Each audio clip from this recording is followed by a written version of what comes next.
Welcome to Republican Roundtable. I'm your host, Max Reimer.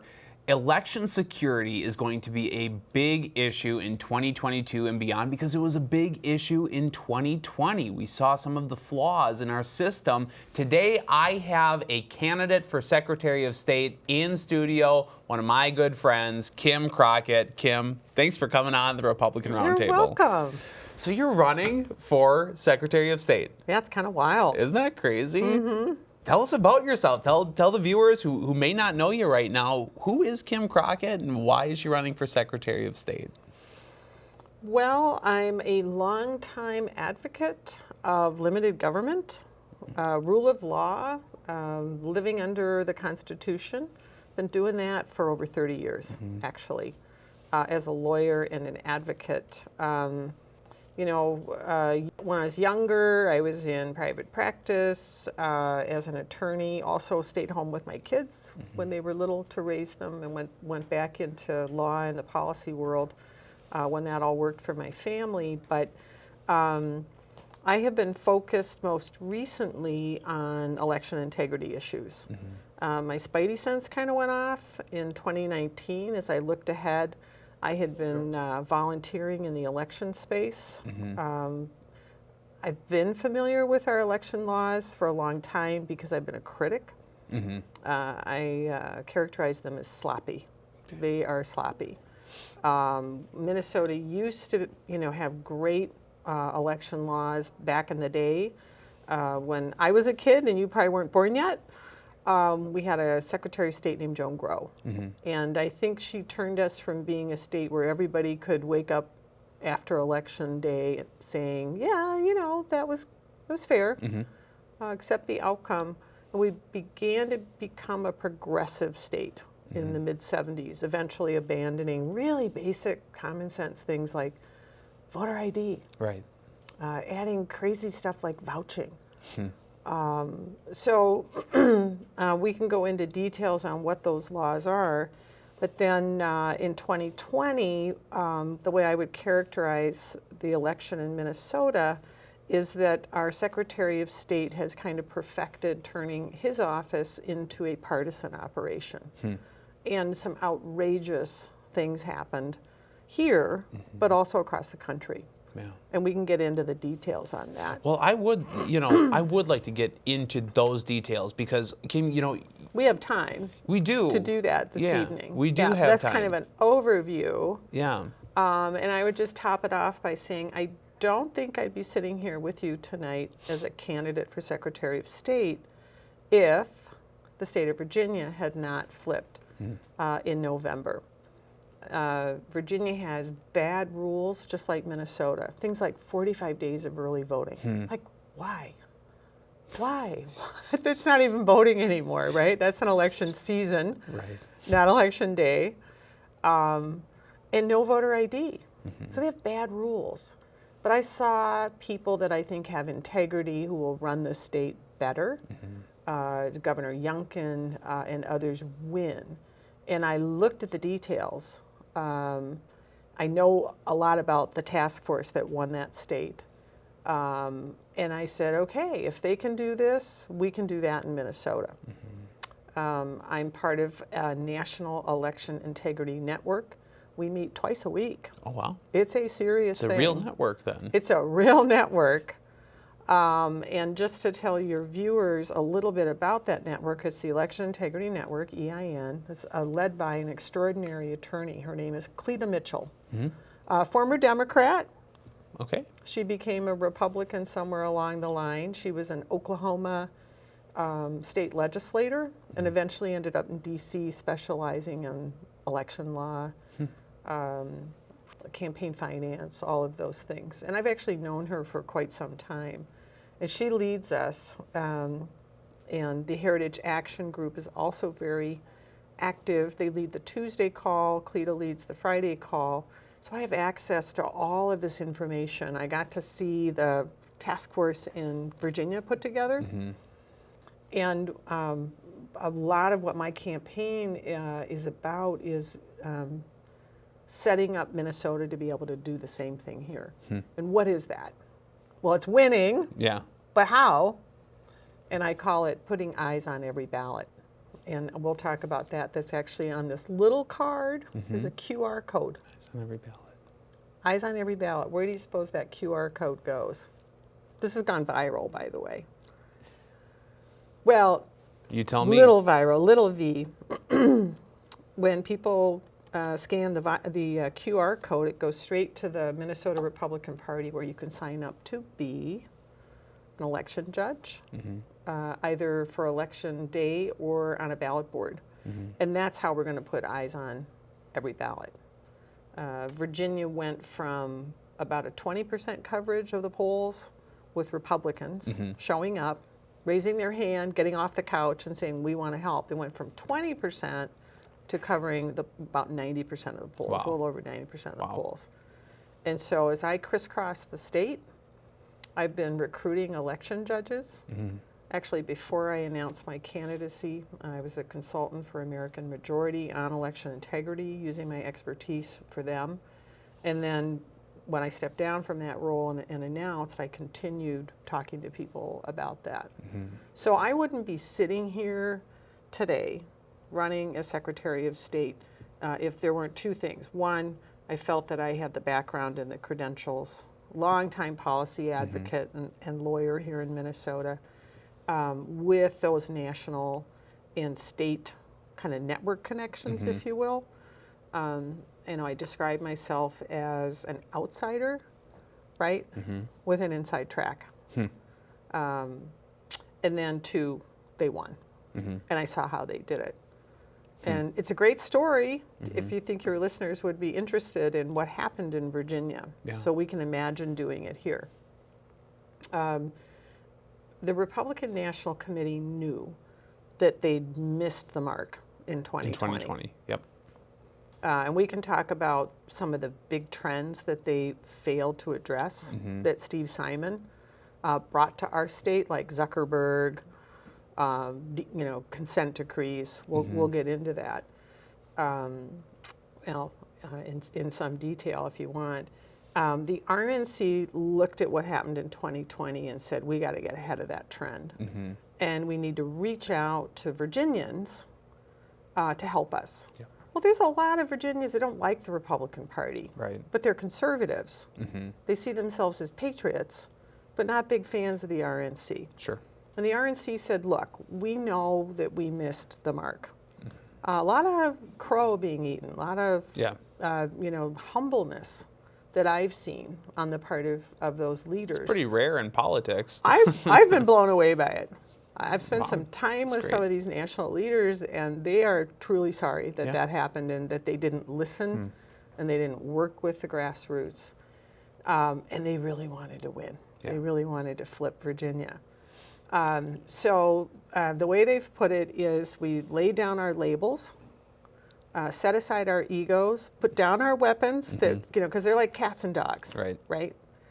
And they said to Jenny Beth Martin at the Tea Party Patriots and other civic groups, patriot groups, how about we work together? Because we need to flip Virginia so that we can manage the state properly from a fiscal standpoint, but also what do McAuliffe tell parents? Well, that they have no business in their kids' schools, right? Yeah. Like, back off. These are our kids, not yours, right? And he stepped in it big time, right? So there's the CRT, the gender fluidity, all that crazy stuff. And then the health freedom issues around COVID, vaccine, lockdowns. And the people of Virginia were up in arms over these things. So there was a real opportunity there. And it worked. They laid down their weapons, their egos, and the cats and the dogs got together. But, you know, when you have patriot groups working with the RNC, it's a neat, I mean, it's an exciting thing. And the message I have for Minnesotans is, let's see if we can't bring that here. If we show up big time, we get off the couch, stop complaining, oh, we can't win, you know, all that stuff, and show up by people signing up to help instead of saying it's somebody else's job, then I think we can attract the national resources to our state. I can't run a task force mass. I mean, I'm running a statewide, you know, I'm a candidate. in a statewide campaign, and I need to be the candidate, so I can't be the task force. Right. So I'm doing, this to the RNC. Come to our state, help us, give We're us. not much further away, you know, than something like Virginia was. Right. We're not in the top 6 or the top 8 states that they're looking at, but I'm trying to get us into the top 10. Sure. So we get those resources. So that's my plan to win. And I think it lifts all boats on the Republican ticket. And that's a terrific thing. But you and I were talking before the show about how Republicans have to be attractive to more than Republicans, right? It can't be just about us. We have to find a way to communicate to people who don't like the Republican Party, or they would never vote for a Republican or whatever, to give us a chance. Yeah.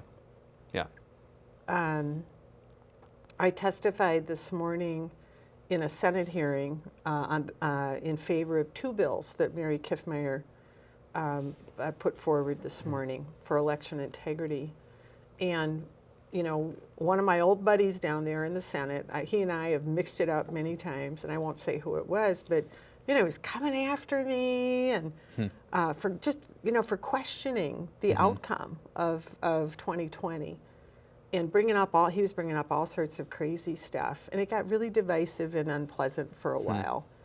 And that's exactly what I want to end. We should be able to talk about our elections and the outcomes of elections as Minnesotans so that we have confidence in them, whether we're a Democrat, a Bernie Sanders socialist, a Christian conservative, whatever we are. I want to get us to the point where we wake up after elections and say, job well done. The candidate who got the most legal votes won. And we can have Thanksgiving together again without tearing each other apart. That's my goal. That's good. Yeah, it'll take longer than 1 term, I think. Yeah. It's kind of a cultural shift. It's a cultural shift, but don't you think people are ready for that, I think so. Max? I think we're getting there. Yeah, I think they're getting there. So with, I want to talk about, I guess, a couple things. So with the 2020 election, what did we do wrong? What did you kind of analyze and say, like, hey, based on your expertise, like, these were the things the RNC or whatever group should have been doing differently? And then just the second piece of that question, Kim, what would you change, I guess, as Secretary of State? So 2-part question. What did we do wrong? What would you do different? Well, just briefly, not to pick on the RNC, but there were people in the state, me included, who were trying to get them focused on election judges. And they wouldn't listen. They were like, no, it's all about poll watchers. It's like, poll watchers can't do a damn thing in Minnesota. We used to be able to. I've been an election day operation attorney for the state for over 20 years as a volunteer, not paid. There's a whole group of us that just did our civic duty year after year. And we'd meet at Republican headquarters and spend the day fielding phone calls on precincts. And they'd send me and other people out to the really bad ones. Where we'd go in, all right, the sheriff's here, knock it off. They brought the attorney. Right. Yeah. And it was helpful, and we could actually do things. We've become weaker and weaker over time. The election integrity operations on election day had degraded significantly over that 20 years, where we've had Mark Ritchie for 8 years, and now Steve Simon, we're heading into 8. Where they tie our hands and literally push us away from the table so we can't even see what's going on. So, but the bigger trends I want to cover are what Steve Simon did. Yeah. And it wasn't just Simon, it was other constitutional officers across the country working with a group called the Democracy Docket. Look it up, folks. It's Mark Elias, spelled with a C, M-A-R-C. He is one of the authors, if you will, of the Steele dossier. One of Clinton's lawyers, his law partner, Sussman, was just indicted for lying to the FBI. These are law partners.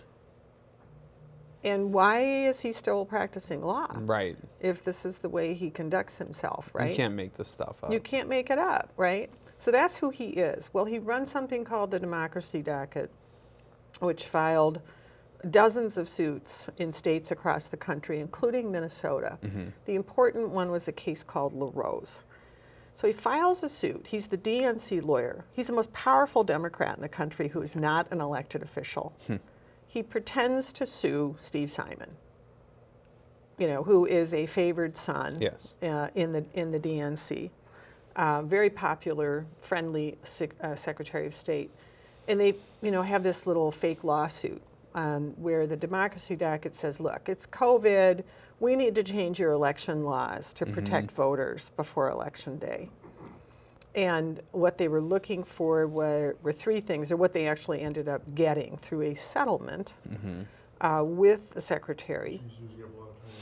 Number one, the election was extended for 7 days, so you could count ballots after November 3rd for 7 days. Wow. The other things they changed are waiving postmarks. Yeah. So the election wasn't over for some people Yeah. on November 3rd. And then the witness signature on the absentee ballots that are supposed to make us feel better about those absentee ballots, those two things that they waived, right? It's like absentee ballots are a compromise, and it violates the trust, right, to waive those things. It's at least, and at very least, right, it's just one more layer of something. Right. Of just, you gotta write a signature on the ballot, Right. like. Because it's harder to get another person to cheat. Yeah. Right. Yeah, if you're not exactly. if you're not who you really say you are, Exactly. you got to convince somebody else to do that. That's the way a senator put it last night when I was out speaking. So, right, it's just one. It's just one Well, more. and the postmark. Come Yeah. on. So, We're not talking about rocket science here. No. So you've got a powerful DNC lawyer, Washington lawyer, coming in and suing a friendly Secretary of State, and they land in Ramsey County Court in front of a judge who's the former political director for Amy Klobuchar. Great. Right. Okay. Perfect. Doesn't that look bad? Yes. And my little joke about it is always, and if I get to debate Secretary Simon, I'm going to say, did you guys go out for drinks and dinner afterwards? Did you high five? Yeah. Did They probably you did, unironically. Open a bottle of probably champagne? did. I mean, good for Wow. you. Boy, they saved democracy is how Yep. they put it, Great. right? Not understanding that we're actually a constitutional republic. So that's one thing, and that was going on all over the country. It happened here. And it's not Kim Crockett criticizing all of that from a legal standpoint. The Eighth Circuit Court of Appeals actually found that consent decree to be unconstitutional. So that was one big thing. It didn't help us, by the way, and I won't get into the legal weeds on why not. But Eric Lucero was actually one of the plaintiffs, one of your other guests. The other trend was letting Mark Zuckerberg come into our state. He spent over $400 million, more than Congress, through a nonprofit of his called the Center for Tech and Civic Life, CTCL, to essentially get out the vote. Sure. In blue areas. Minnesota attracted $7 million of those dollars spent in traditionally blue areas like Minneapolis, Hennepin County, Duluth, places like that. A couple bucks sprinkled into some red areas so the nonprofit could say, oh no, it was nonpartisan. Sure. Right? It's like, how stupid do you think we are? They think we're very stupid, yeah. I mean, mobile voting units, ballot boxes, all sorts of personnel, computers, huge expenditures to get out the vote for Democrats. So thumb on the scale, right? And Simon let that happen in our state. Keith Ellison and the governor let that happen. Those constitutional officers did not protect the integrity of the vote. And really one other thing, and these are big trends, there's tons of other stuff we could talk for days, right, about the problems. So on election day, you walk into a precinct if you vote in person. And there's a Republican judge sitting there next to a Democrat judge, ideally. State law requires something called party balance, where the major parties work together to do what? Why would that work well in a precinct? Oh, to maintain fairness, to maintain the perception of fairness, right? It hopefully not just the perception, but Well, actual, like, I hope so. right. Yeah. Like we work together to keep each other honest. Yeah. Right? Same thing is supposed to apply to ballots, absentee ballots. State law says that a county auditor is supposed to form a ballot board.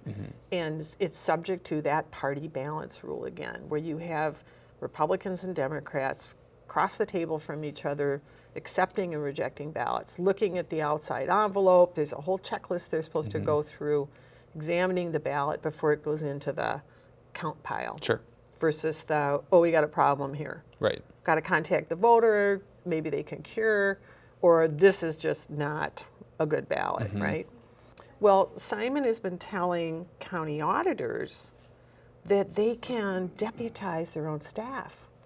Okay. Okay, these are people that owe the auditor their job. Yikes.